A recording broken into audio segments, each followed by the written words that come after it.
9 at Radio Free America, and this is Uncle Sam with music and the truth until dawn. Right now, I got a few words for some of our brothers and sisters in the occupied zone. The chair is against the wall. The chair is against the wall.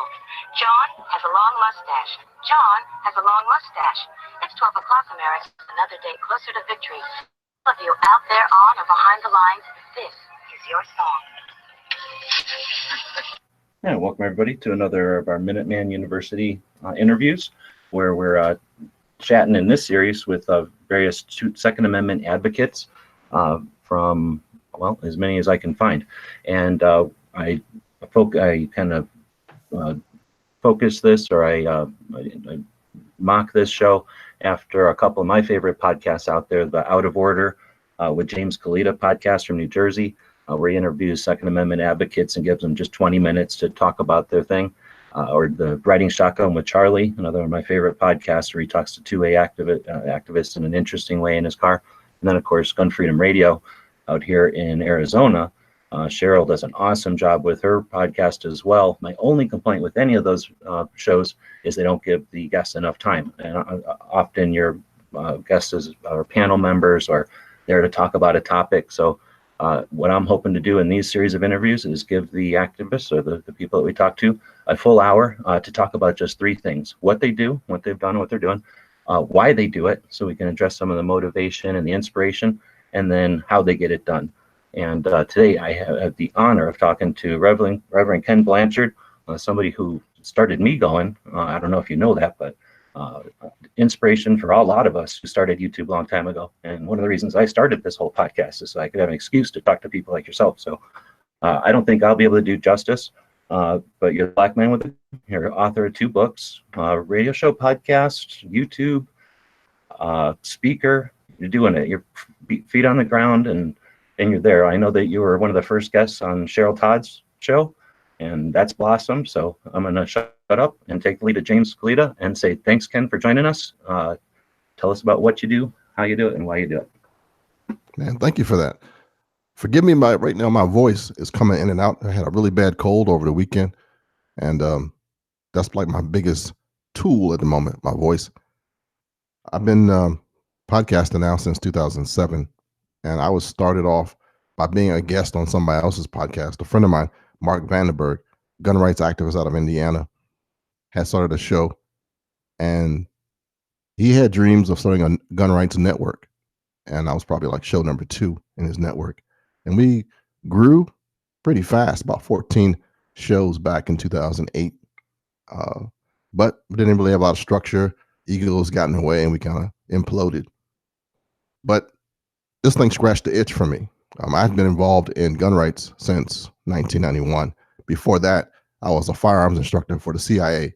I was one of their security bodies, and everything they threw at me, I took. So I've been a technical security officer. I've been a physical security officer. I've been a security guard. I've been diplomatic security person. I've done everything that they wanted me to do. So when I got a chance to be a firearms instructor, I went nuts. And they have a pretty cool arsenal. So I got a chance to shoot stuff from around the world, actually learn from other people from around the world, because it is the CIA. And I got spoiled. I wanted to share with my new knowledge with the folks in my neighborhood.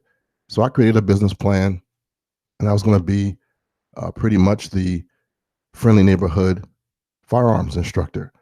The bad part was my neighborhood didn't want me, and I didn't really know my history. So I had all this knowledge. I was pretty young at the time. I didn't look like I should be a veteran of some wars. I didn't look like I should have all this knowledge. And I was up against retired police officers, retired military people who had their own little spot at the range. So when I showed up, by looks, what could I offer? And this was really, really early, late 80s. Everything was going on with the crack wars, and I was always against the violence that was perpetrated in the streets and the crying mothers and the news media. And I was being more of an activist defending the right to keep and bear arms than I was teaching. And I quickly dropped my tactical moniker from my business and was just the gun guy.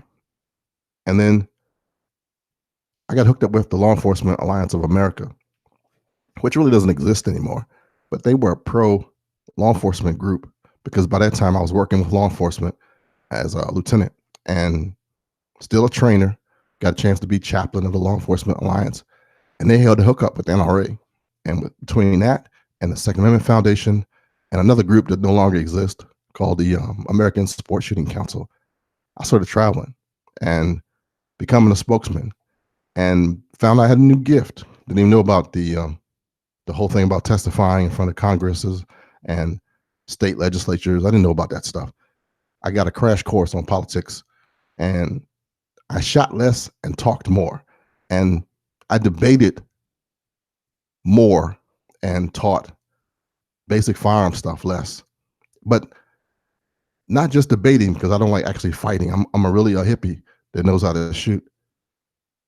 I tried to meet people where they are, and the ministry side of me came out because I started talking to people in a way that nobody had tried before. There was a mother, for example, who had been used by the other side to show that her son had been killed doing the drive-by shooting. And she had this shirt on and she was weeping in court and she was blaming the firearm. And she was saying that her son was outside and he got shot. And if it wasn't for the gun, and I was going to be the next speaker after this lady, an emotional charged room. And my friends were like, man, I'm glad it's you and not me. And I listened to everything she said. And she whipped out this giant picture of her son that she had on her shirt. And she said, this is my baby. And he died senselessly. And I was like, wow. So when it was my turn, I said, I really feel sorry for your loss, sister. I know it's got to be really bad. And she was like, she just looked at me and everybody else was just staring. I said, your son died at 2:00 in the morning. She said, yeah. Outside the house. And she said, yeah. And I said, see, these are pictures of my children. I reached down in my wallet and pulled out my kids' pictures. I said, 2 a.m., they're in the bed. What was your son doing outside at 2:00 in the morning? Maybe it was because of his profession that he was outside. Maybe it was because of what he sold that he died. Maybe it was because of his lifestyle that he died. The streets. And I went on this rant about the streets. They don't care about anybody. I said, the gun, that's just a piece of metal. The streets took your kid. Some person took your kid. Somebody you probably know shot your boy. And I'm really sorry for that. But you allow these people here to manipulate you, sister. They're like using your tears. They're using you as a token. They stuck you out here to talk and using your grief. And I could see the wheels turning, and she stopped and grabbed her stuff and walked out. And it went, whoa. And I thought, okay, now, ladies and gentlemen, let me tell you why I'm here. And I went on my little thing, and I did that for about, 5 or 6 times across the country, and managed to change a few hearts. And that was my thing. So I thought, when podcasting came around, I don't have a range. I'm not going to go chase anybody. I live in Maryland, outside the District of Columbia. There's not a lot of outdoor places for me to shoot and do great videos. So I'm kind of limited on my stuff. How about if I just talk to people's hearts and make a difference that way? What if I become the Walter Cronkite of this thing? What if I was like the sensible guy? And that's been my shtick. Sometimes it got a little tiring because it's a never-ending battle for truth, justice, and the American way around here. I mean, it's always a tragedy. There's always some sadness. There's always a death, mayhem, and destruction. And sometimes it seems like there's not that many people that want to actually admit our society is jacked up, that there's evil in the world. And that's kind of where we're at. I see my camera. Don't want to act like it want to, but I'm going to fix that here in a second. We are... we're in a cool place, as gun rights activists in this day and age, because now we can communicate with each other a lot easier than I could back in the 90s. And I tried everything on my podcast. I mean, my podcast was like my test tube, baby. I mean, I sang blues songs, I sang R&B songs, I told jokes, I had comedians on here. If you go back over the 600 and some plus episodes that I have, you'll see that I have tried everything. And I've had a blast doing it.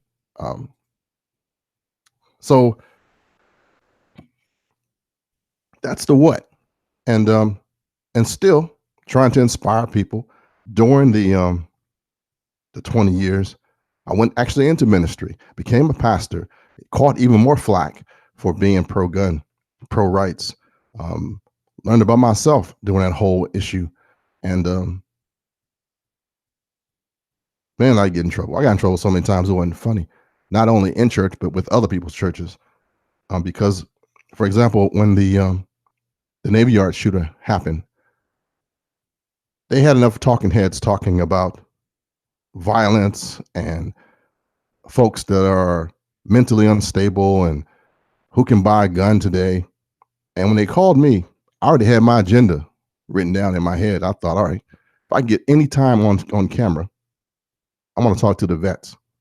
I'm talking to all our people, the Army, the Navy, the Marines, the Coasties, all of us, the Air Force guys, all of us who know somebody who's probably got some issues, who's probably not feeling really well about being back home, who's been left alone too long, and we left that person alone. We would never have done it back in the field, but back home is a whole different story. So when I got a chance to talk on CNN down at the place, that's what I brought up. And nobody was ready for that. Even the ministers in my area crucified me. One, they were like mad that I had TV time and nobody was called. Then they weren't called. So a little jealousy there. I wasn't the pastor of the church that I was near. That guy was livid because, again, it's posturing and the stuff that pastors do sometimes is kind of shameful. But I've been just struggling to do the right thing as much as I can, when I can, for whoever I can. And it's allowed me to actually minister more than I would if I had a physical church. So when I actually resigned from the church that I was pastoring after 7 years, I kind of changed direction and used the internet to do the same thing. Why do I do this? Well, let me interrupt your play host a little bit and dig into a couple. And of course, everything we do is an effort in media. So take advantage of this opportunity. If you have questions, let us know in the text chats out there. But I have a couple that have you kind of brought up, and then one about you're also an author. So mentioned initially seeing and witnessing what was going on with YouTube and stuff. You had already been involved in the community, as a Second Amendment or gun community for decades, and had been already working with getting the word out in various. When YouTube comes along, and you can see it as a potential good platform, efficient platform for getting the word out. When you made that decision to structure your channel or your projects the way that you did, was that intentional, or was it you kind of just said that you were aware of, I guess the idea of like a gear review or some kind of a flashy thing? Did you do it intentionally, or was that a deliberate thing, or was it in other words, I guess we know that the route you took, was it a difficult choice? I know it's a deliberate choice. Was it a difficult choice? Or was it a no-brainer that you were just going to do it your way? No, me and Forrest Gump could be cousins. I just happened to be around a whole bunch of stuff at the same time that the rest of the world was changing. And my first website was to promote this book, the original Black Man with a Gun, which is it's a story behind this book by itself. And that was in 1999. The year this book was published, Columbine happened, and the world was looking crazy again. And I had a friend who was really hot on this thing called HTML, and they put together a website for me, Black Man with a Gun. And at the time, it was huge because nobody had a website like this. It had Flash. it had music. James Brown came on when it first came on, and it took, I don't know, probably 5 or 10 minutes to load, because back then everybody had AOL 1.0. And I've just been growing as the inventions come. And then because I was comfortable with audio, I stayed there. When YouTube came out, I'm thinking nobody wants to see my mug, but my voice, if I could be the Black Walter Cronkite, then cool. I'll be the trusted voice. I'll be the guy who puts it out there for you, who will bring you back home if you need to. And that's been my moniker. Whether I'm doing security or protection, I will go to the gates of hell to get you. And I haven't lost anybody yet. Right on. So now let's double back to the book, because again, you're an author of 2 books now. The Black Man with a Gun, a responsible gun manual for African Americans, published in 2000. And then you came out with Reloaded, Black Man with a Gun Loaded in 2014. So I know there's a story there, but I told you before the show, I'm going to put you on the spot here. I can't, it's my glitch.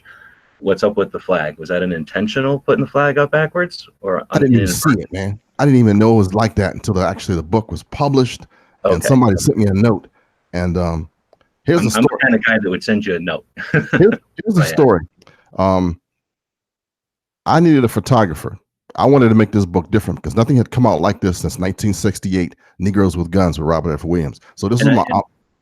And I'm sorry to distract from that, because that's the significance of this book. Like, this is a book for Black men in America about guns in a positive way that hasn't been out since 68. And I want to let you emphasize that again, because I did make light of the flag part because it's on my glitch. But again, let's emphasize that this was why you did this book. And can you talk a bit about the book from 69? Yeah. In 68, Robert F. Williams published this book, and Robert F. Williams was a rowdy dude, man. He was an NAACP leader from Monroe, Louisiana, who didn't like the way things were, and he was a rebel with the national NAACP, National Association of Colored People, and he was decided to do things differently, and he armed the people in his community, and he changed a few things, and he spoke out openly. Where I thought, if in 1968, if you said, Black people, get a gun, folks will go, dude, don't do that. You get a shot. Well, in 1999, when I put this book out, I got the same response. And when I had to find a photographer, and I didn't know how famous the photographer was that I used, but the guy who actually took the pictures for this book is a historically famous Black photographer in District of Columbia, and he wanted to be real artsy. So he took the flag, threw it up there backwards. Of course, it's behind me, so I didn't see it. He used the shadow. I'm wearing a long black coat, just like the guys in Columbine, but that was my raincoat. I used to wear that thing all the time. If you look at really close, you'll see a belt buckle with a star on it. It says firearms instructor on it. I bought it in FLETC, Federal Law Enforcement Training Center. The MP5 is real, and I wanted to make a note that you can be a Black man with a gun, and it should be okay. It is okay. It's not a negative thing. But in 2000, we were still in the 1968s. So I had to start backtracking. As I talked more, it was less about, this is a firearm. This can be used for recreation, for collection, for fun. I had to go with, you can have this legally. I had to start from ground zero. So all the stuff that I had learned in the government, all the tactical cool stuff I wanted to show everybody in the community, went out the window for years, because I had to get simple people okay with just being gun owners in public. And from this book, I got on a radio station for the first time, fell in love with that, and was allowed to advertise that I was going to start a gun club. And the gun club grew into almost a cult, which scared me, because I wasn't ready for that. I wasn't ready for people to show up at the range. It got so funny around here in the Maryland, D.C. area. If I went to a range on Saturday and more than 20 Black people showed up, the range was like, my man, way to go. But then afterwards, every time a Black person came to the range, they were mine. They just, the range people were like, This is like the Moses of guns. He brings all the black people here. So it would be like some random black guy would walk by. He goes, "Do you know Ken Blanchard?" And the guy would go, "No." But I was getting credit for it. Like in this whole tri-state area, it was kind of weird. And then it started to happen where I would get this group and we had all kinds. I had the radical 68 guys that was ready. They've been ready since 68. The revolution, brother. Let's do something, but don't put me on television. I want to be on the camera. Okay. I mean, I had the whole slew of the African diaspora, and I had to learn about my own culture and how to talk to people that had different, that agree with us, but had different views. And it put me in my own spot. Like I don't go with that. What you just said is racist. And they're like, "What?" I was like, "Yeah, that don't fly where I live." So I changed. I grew dealing with this whole thing. So I thought, you know what? I ain't ready to be on television. I'm not ready to be this monumental person yet. So I allowed a couple of other people to take over as president, and it slowly didn't make it. But I just kept on doing my thing. So the book, the whatever they call subtitle, Responsible Gun Manual for African Americans. What was the impetus? The book it's not fiction. It's more of like you say, you've got an interesting challenge, I guess is the right word, opportunity, because you got people that are hesitant. You've got the full spectrum of everybody shrunk down, and then they've got the whole issue with the society on them. So you've got to educate some and then calm some people down, it sounds like. So was the book an attempt to sometimes you answer a question so many times you wish you could just write it down so that you would answer. Exactly what I did. Okay. Like here's the part of the 20 chapters are in that first book, and they're all short. The first one was called A Letter to My Sisters, and this thing went everywhere. It made it to Essence magazine. Jet even quoted it, which is a big deal in the African American community back in the 90s. The first chapter was buying a firearm. Second chapter is called Leroy, Get Your Gun, which basically was you can be black and have a gun and not go to jail. You can be legally a gun owner, which you wouldn't think that was a big deal, but it was in 2000. Historically Speaking has become, which is chapter 3, has become so many other books, so many other slants. I have a history piece on my podcast because of that. Folks love to learn the history of gun rights, that it was racist roots to it. And none of this stuff I knew before I started. I got it from 3 white dudes at an NRA meeting who like, "Hey man, have you ever heard of Ozzie and Sweet?" And I went, "No." "Have you ever heard of the Deacons of Defense?" And I was like, "No." "Have you ever heard?" I was like, "Stop, man, just stop.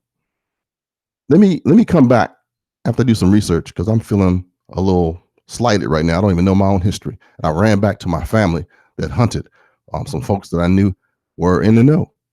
And they told me stuff that blew my mind. And I was on fire for this stuff ever since. So when I came back to the NRA annual meeting and I met my 3 directors who had pulled me in a corner and had opened my mind to some stuff, and I threw it back at them, we had this great dialogue.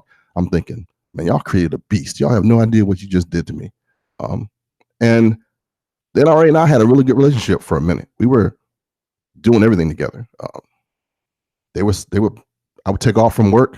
They'd pay for my day off. And we were doing all kinds of stuff. I even tried to get a job with them once. But then they wanted to pay me like $50,000 less than the guy that was leaving. I was kind of put off by that. So I kept moving.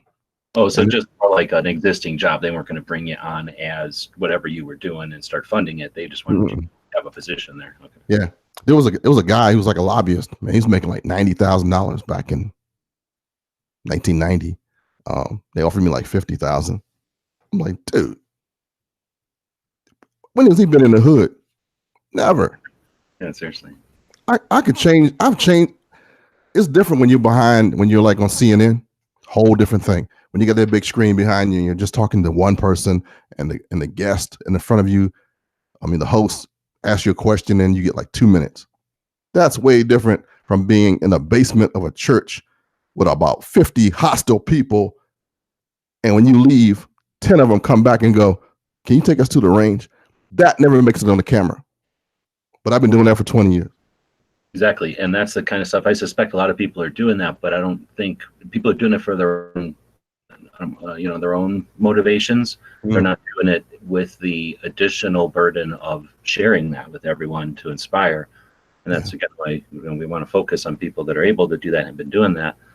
It's not easy, but it's like you said, as long as you can adapt to the new tech. I mean, like you said, we live in such a great time. Our First Amendment right to press and assemble is easier and more attainable than ever before. And I think people are going to learn to scrutinize and to decipher some of the static that's out there, and the valid voices that are out there, right, are going to be all the more prevalent and more useful. Sometimes more information we just cloud over it. Some people just think it's always been here. It's always been like this. I remember the first time somebody approached me about Coleon Noir, and that was really funny. They said, "Have you heard about this guy?" And I said, "Yeah, I know him." And they were like, "You do?" And the world is so small, and I've been around for so long that I tried to make myself known to every person of color that's involved in the shooting world, to either help them, steer them in the right direction, or to say, all right, this guy's a clown. I'm not touching nothing they do. And maybe by my absence, folks will know not to mess with them. So, but that's been my thing. Now I'm gonna, before we get into the why, and I'm gonna give you as much time for that open-ended question, because I'm a bit hear what you say there. But the second book, the Reloaded, 14 years later. I don't want to get too much into the hows. I'll ask you about that, like the aspects of publishing. But what was the impetus for the second book? I was at where was I at?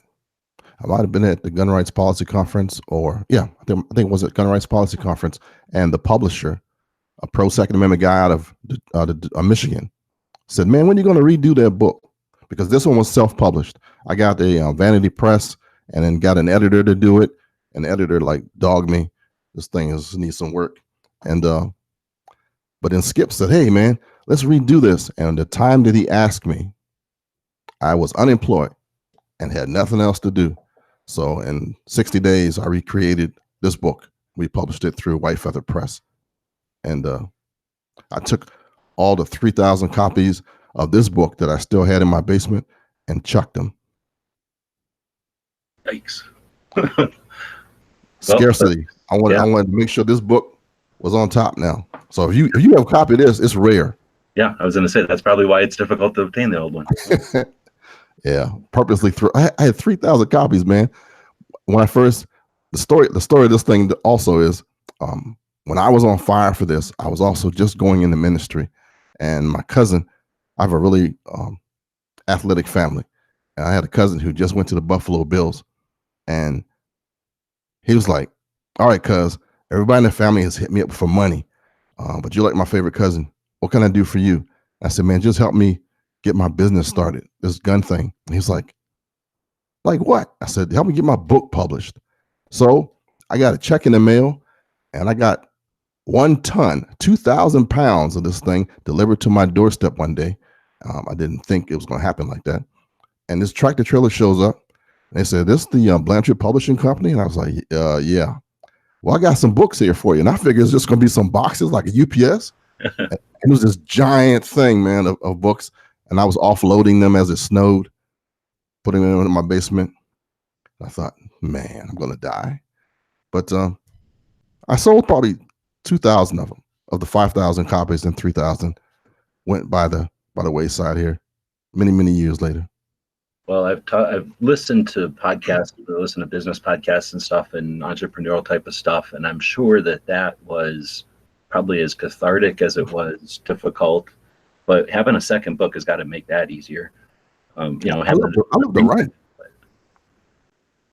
Huh? I'm sorry. I love to write. I've actually got a series of horror fiction that a guy in Hollywood is interested in doing. You ever heard of a story about a werewolf that plays the blues? This is a series called Solomon Love, and I got like 3 of them. This is like my own little Harry Potter thing going on here. I'm working on 10 of them, but I got 3 done, and they're on Amazon too. I've noticed those. You've mentioned them, and you've been reading some of them in the podcast, right? Yeah, every once in a while, I remember that I got other stuff going on because I got like ADD for life. I want to do everything before I check out of here. Yeah, that's a great question. I wonder at what age, because I've got that same drop. Yeah, that clicks. I suppose when Yeah, you wake man. up, it feels like a truck hit you. So, okay, so I've been talking a lot about asking you questions about the what. Let me pause and ask you the why do you do what you do? Why did you start doing it? Why do you continue to do it? After I was motivated about how much I didn't know, I wanted to fix that, and I wanted to share everything that I knew with everybody else. And then as I learned more about my people, and I'm talking about earthly people, I learned that we got some weird quirks, and nobody talks to everybody the right way. Um, I always joke that one of my gifts is communication. Uh, when I work for the government, I pick up languages pretty fast. English is probably the one I speak the worst, but I pick up foreign languages pretty well. I know body language really, really well. I'm a pretty good elicitation expert. But there's ways that we can reach each other if we would just meet on common ground. And I've been able to do that, and I get a joy in connecting the dots. I've learned about myself. Like I didn't know that I was like an old cowboy guy. I love the old Western music. I love the old country stuff, which is kind of like blues. Me and blues and country music, we just go together. And I would have never known that if I hadn't been in this environment. And then I've learned about the whole heritage piece. There's like some firearms that people love only because their grandfather brought it back from a war, or they've been keeping it forever and a day. And it's expanded my whole appreciation of other people and their stuff. So I was not this cool when I first started. I mean, it's kind of like when you start off as a kid and they put you, okay, all you little boys together and all you little girls over here. And then when you find out the boys and girls are kind of cool together, then they kind of try to keep you apart. But then we clump each other in groups and races. And the older you get, the more mature you get. You're supposed to like learn that everybody's cool. But these days we kind of don't do that. I've learned to appreciate the differences, to be able to speak to the differences as it regards to this firearms thing. And I can do it my way without anybody telling me I can't. And that's why I do it. I do it because I'm having fun meeting other people. My wife says, "Where are your friends at?"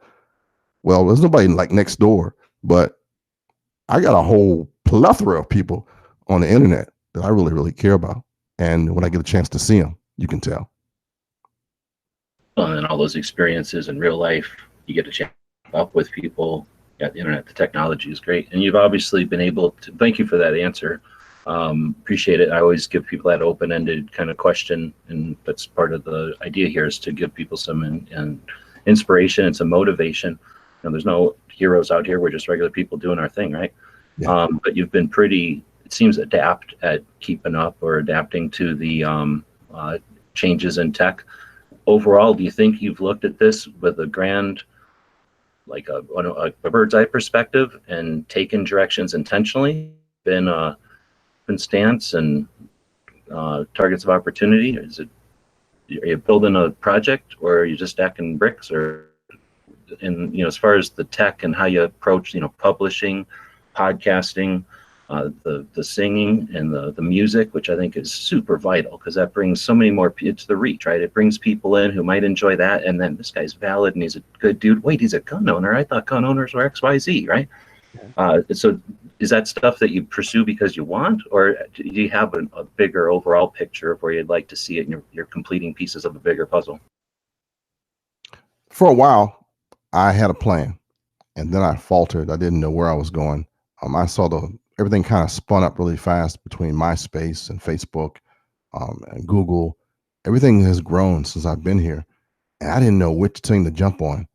So I dabbled here and there, got frustrated, quit a few times, but kept the podcast going, even though some days I was like, man, nobody's listening to this thing.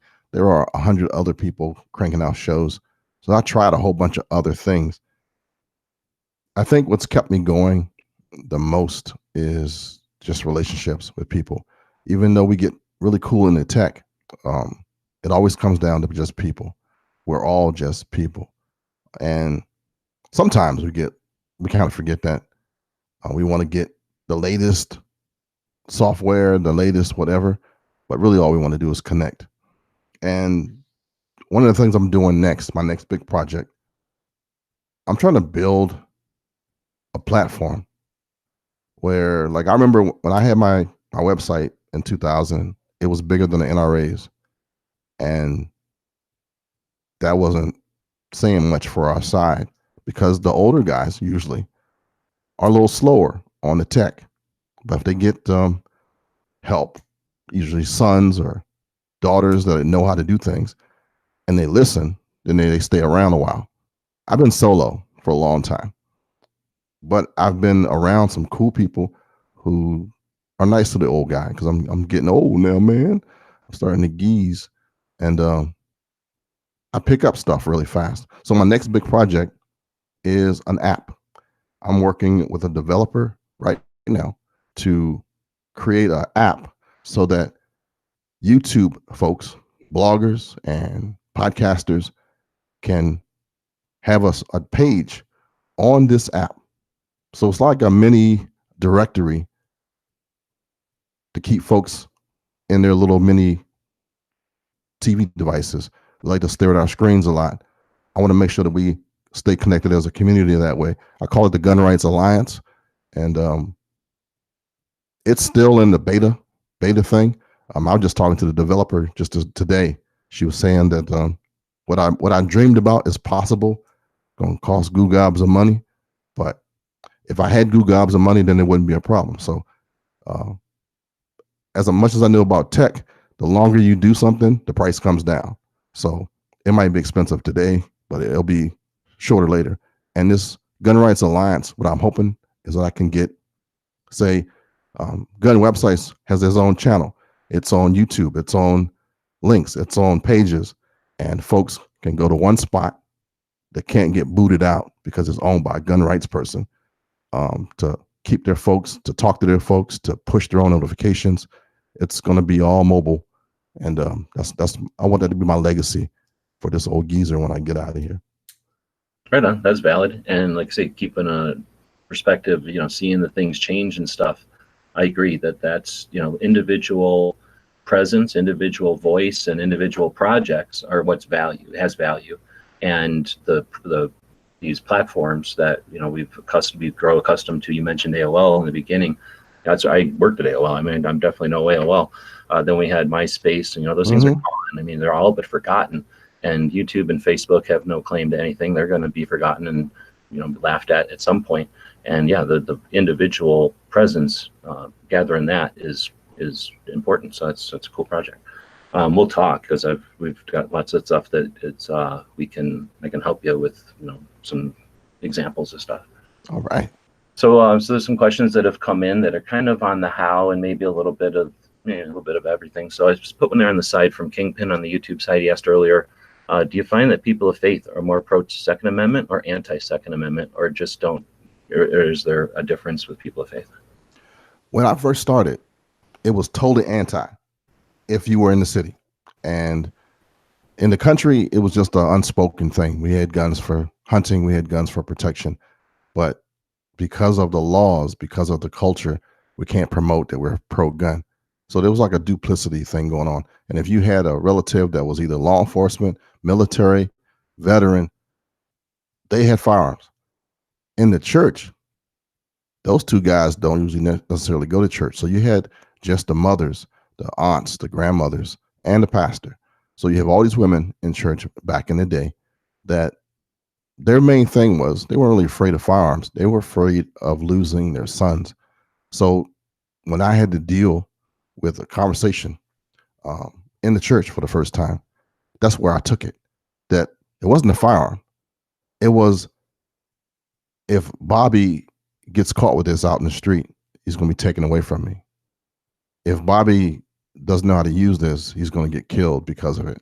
So I had to change the whole thing. And then the pastors, I found out back in the day, not necessarily today, were not being real genuine because they might have wanted a firearm. They didn't know that much about them.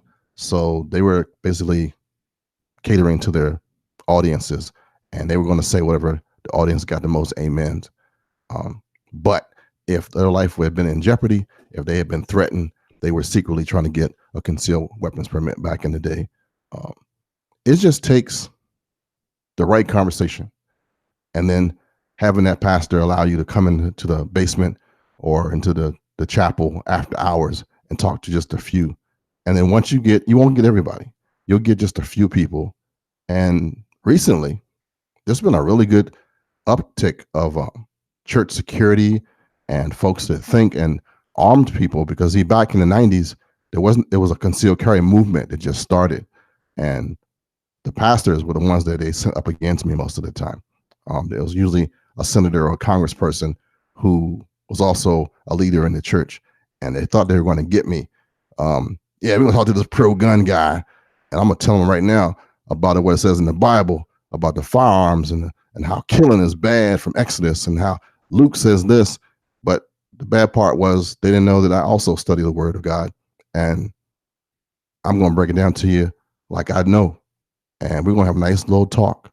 And I'm going to tell you that the stuff that you're saying out of context, the stuff that you're saying, you're repeating from somebody who has an agenda, the stuff that you're saying is not in the book. And I opened a whole bunch of folks' eyes. And I think it's similar to when the doctors, the DRGO, the Doctors for Responsible Gun Ownership, when they are there as a voice with MD behind their name as an opposition to this, whatever the agenda-based message is, that's vital. And no one can, well, I think I know, I can walk, blah, blah, blah. You've been there, you've done that. And like you say, you've studied, you know the word. So you can go toe-to-toe, so to speak. And yeah, I think that's got incredible long, because then it not only does it affect that conversation, but in the future, they know that that's no longer a tactic they can use. And you're taking away their stones, their ammunition, using our words. I think Kingpin had another question about what I say is my most positive influence. Mm-hmm. When I was trying to be a speaker, I studied everybody. I wanted to know what made people jump out of their chairs and cheer, what made folks have emotions. I watched influential, motivational, inspirational actors lead stuff. And the two that stick out in my mind was Martin Luther King first. My aunt and uncle used to say, man, one day you're going to be just like him. You're going to talk to thousands of people. And that motivated me, that my aunt and my uncle inspired me to use my voice to help people. And then I got a chance to be on stage with Charlton Heston. And I watched this old dude that I'd seen on television for all my life in his heyday.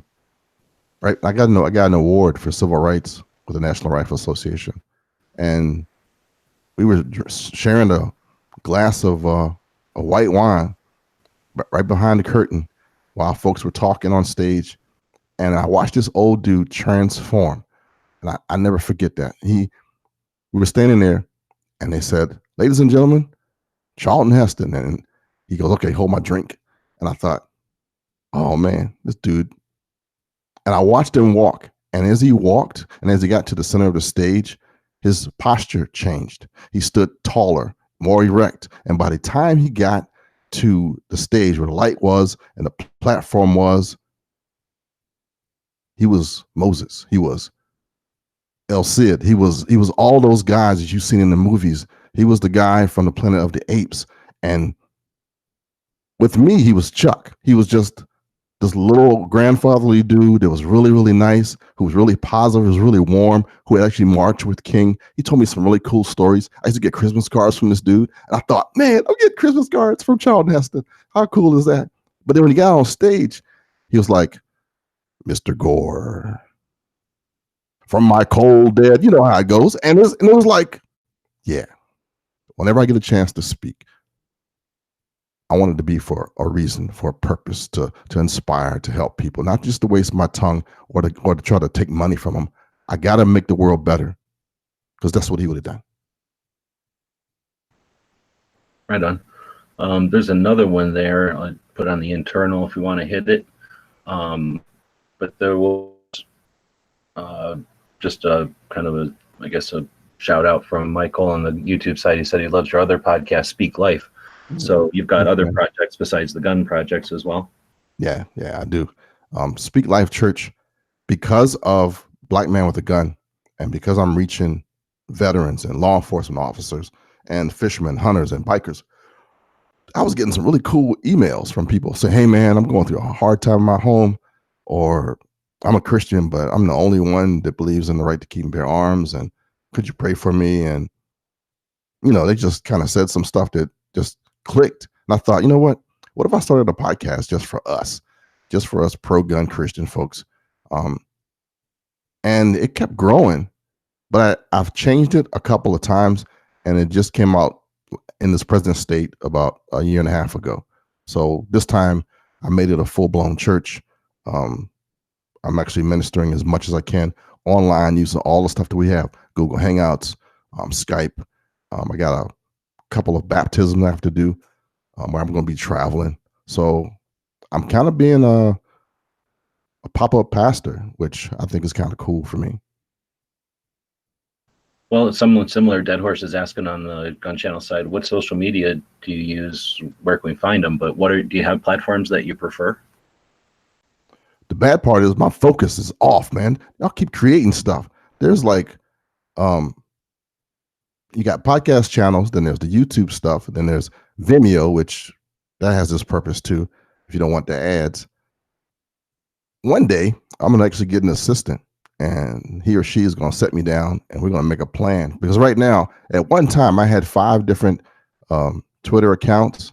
I got 4 podcasts now. I actually produce L2E, which is El Segundo Edicto. It's a pro Second Amendment podcast I tried totally in Spanish, but my host got another job and he moved on. So it's only up to like 5 episodes and we stopped.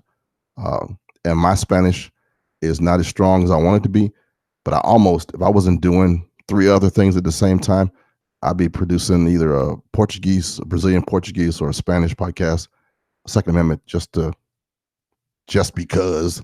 And then there's my son's podcast, which I help produce. And then I have a emergency preparedness, which I tried, and I ran out of steam, and called How to Prevail. But the question says, do I feel that African-American stereotypes involving guns that are portrayed in movies, and in particular music, hurt the African men? They used to. We're evolving as people. Remember back in 2000, there was only probably 3 or 4 Black people that you could find that were pro-gun anywhere. And there was like this old guy named Hamlin who was out in Colorado, I believe, on the radio. There was Bernie McCain on the AM station in Washington, D.C. There was really a small number of them on the airways. And they were political. They just happened to be pro-gun. They weren't hardly activists or not anything close. This is way before Instagram, when everybody's showing that they got an AR and they went to the range and shot competition yesterday. So that changed everything. And then not getting shot by doing this. People were like, hey, that Black guy is still living. They didn't kill him for being pro-gun, so maybe I can do it. And folks have taken what I've done and gone further and done better.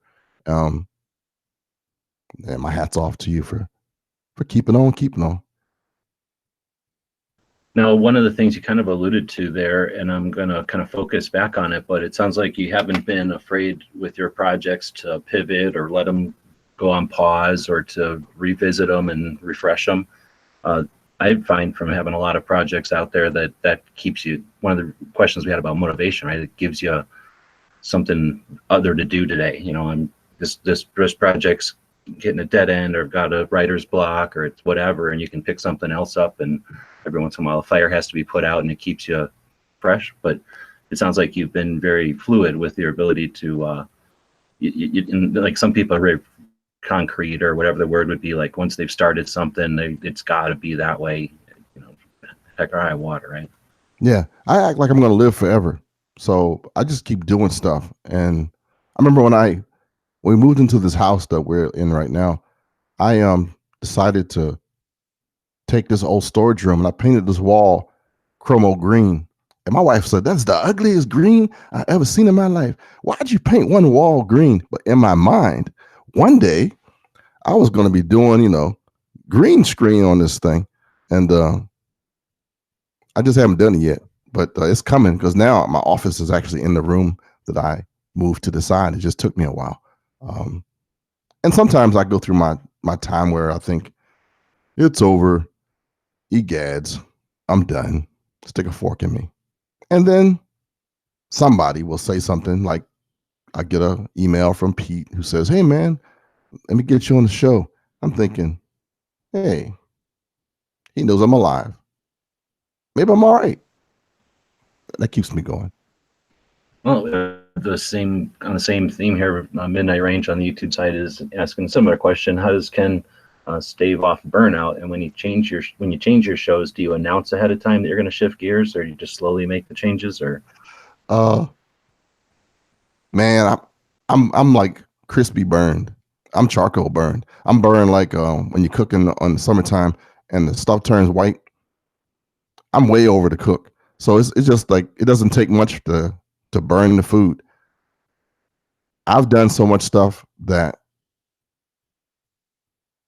at any moment I could tell myself, this is it.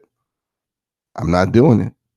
But since the coals are so hot, it doesn't take much for me to start back up again, because it's easier now. Google Hangouts didn't even exist, man, a few years ago. So I'll get done with this and probably keep me up tomorrow. I'll be thinking about, you know what? I should be doing a channel every night. Nah. And it'll just mess with me. But it's that kind of stuff that keeps going. I'm just a creative person. I usually don't watch. Here's the part that's gonna mess y'all up. You got to give up something to do things.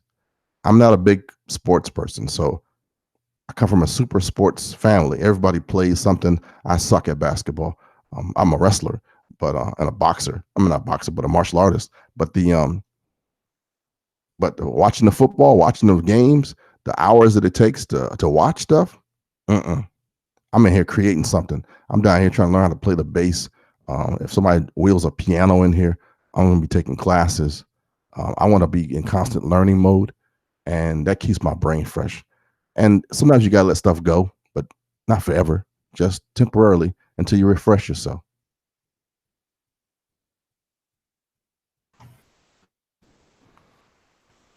all right, so a couple of questions came in.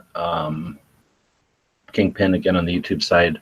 What advice do you give to somebody new trying to get started as an activist? Is it any different than advice you give to someone who's ready to quit? That's an interesting question. You're not going to give yourself credit where credit's due, but I don't think we'd spend an hour listing off the people that Ken's either helped kick off or inspired. I can't imagine you're aware of all of them, because just having back in the early days of the internet, like your website, that was not insignificant, and it was not unnoticed because there wasn't a lot of stuff out there. And anyway, so I'm going to let you answer the question. What advice do you give to somebody new trying to get started as an activist? And would that be different advice that you give somebody who's ready to quit? An interesting question. Thanks, Kingpin's been rocking tonight. I know, right? I say work with somebody. Work with somebody who's already in it. I've got quite a few people. Michael J. Woodland. Yeah, we've had Mike on for an interview. Mike is awesome. He's super. Man, I can't imagine how he keeps everything organized. Mike came into my life when I was like Eeyore, doom and gloom. Yeah, whatever. And Mike was like, "Come on, Mr. Blanchard, we can do this today." And I'm thinking, come on, man. I've been here, done that. No, man, it's not too late. We can do it now. And I'm thinking, okay. So if you are new to the fight, you can use your energy to invigorate somebody who's already been and might have a few wounds from being beat up. And then your smile might be the smile that reinvigorates that person. When Avery Skipalis came onto the scene, and she was the same way. She was like, "Mr. Blanchard, can I get you to do a YouTube. And I'm thinking, ain't nobody watching me. And I'm thinking, aha, but they can watch you though. I'll just be the voice in the back. And it got me a little bit further than I was before. So between Avery and Mike, that the infusion of new blood, and then I can be the guy who says, be careful when you talk to this person because they got an ulterior motive. Be careful when you go down this road because it doesn't end the way you think. I've got all the cuts you can get and survive. I've made all the boo-boos you can make and still be here. So if you listen to me, I'm going to save you a lot of pain. And that's where you can go if you're a new activist. Kind of get next to somebody who's been around and pick their brains, throw questions at them. Don't be too egoist that you don't listen. And man, you'll take off. And then that person can go, okay, tag, you're it, and let you go. Exactly. Imagine the resources we gain. Yep, we've well, like I say, we'll talk after. I'll give you a bunch of stuff to think about. But we've been talking for an hour, and I'd like to keep them about an hour so that they're consistent. But we do have a couple of quick questions, if you don't mind. Sure. I'd really ask you ahead of time if you mind going over. Do you have a Patreon or a GoFundMe or some other type of crowdfunding system in place at this point? Yes, I do. My podcast would not exist without my Patreon /Black Man with a Gun account. That has been, this is like 26 people that have helped me through the hosting. You know, when you ever try something out and then it always comes when your water pipes bust or the family says, don't be buying one more microphone. But you got a responsibility now. You've been doing this thing for a month straight. You want to get better for your people. That Patreon has helped me. All my gear has been paid for by my audience. So without my Patreon, I wouldn't even be around right now. Yeah, I'm a super big fan of Patreon. It allows the change, where you've been around long enough to see these changes, and with the fashion paradigm coming, newspapers and magazines, where an advertiser had to appeal to such a large audience to make it worth the distribution, all that wasted paper and distribution channels, all that's eliminated. We can eliminate that old dynamic as well, and the individuals, venture capitalists interested in creating content that's seem valuable. It's a cup of coffee a month. It's dramatic how that can add up and allow projects to happen. So I'm glad to see you're on Patreon. I dropped a link to it. Thank you. Okay, so going back to the other question here, I thought there was another one. I've tried to sell everything too: t-shirts, hats, mugs, and by the time you get the, my biggest thing was targets. I used to draw a lot and paint, and I had these targets. I mean, they were like pen and ink basically, and I had them blown up to target size. They were zombie targets, and those things took off, but I didn't copyright the design. I wasn't ready for that thing that you can just steal people's stuff online and print it on whatever. So, and it cost more to ship these target papers than it did to make them. So that was like a faux pas that just didn't go anywhere. But I've tried everything, I think. Well, I'm not finding the other question I thought I had in mind here, so I am going to say again, thanks for taking the time to chat with us for an hour, and again, give people some insight into a little bit of what you're doing. You've done a lot, and again, why, and we chatted a bit about how as well. And when we go off air here, of course, it'll stay going, and we'll chat a bit about some of our projects, and look forward to working with you. I've got a couple that I think you might be interested in that I'm not sure if you're already aware of. But again, thanks everyone for joining us. And Ken, I'll let you end it with whatever kind of goodbye you'd like to give. And then please let people know how to contact you, where to contact you, and we'll wrap it all up with our friend Charles here in Tucson. Man, thank you for that. Just in case nobody has told you this today, because we live in a world where everybody's like got too much going on and you forget how important it is to know that somebody cares. Just in case nobody's told you that they loved you today, I love you. And there's not a damn thing you can do about it. If you want to contact me, you can just send me an email to blackmanwithagun@gmail.com. Let me know that you heard this show. And if there's something I said that made sense to you, let me know. Until next time, shalom, baby. Thanks, Ken. The guys guys and gals at gunwebsites.com encourage you to take a CCW class every year, practice at least once a month, and carry every day. Thanks for watching gunwebsites.com.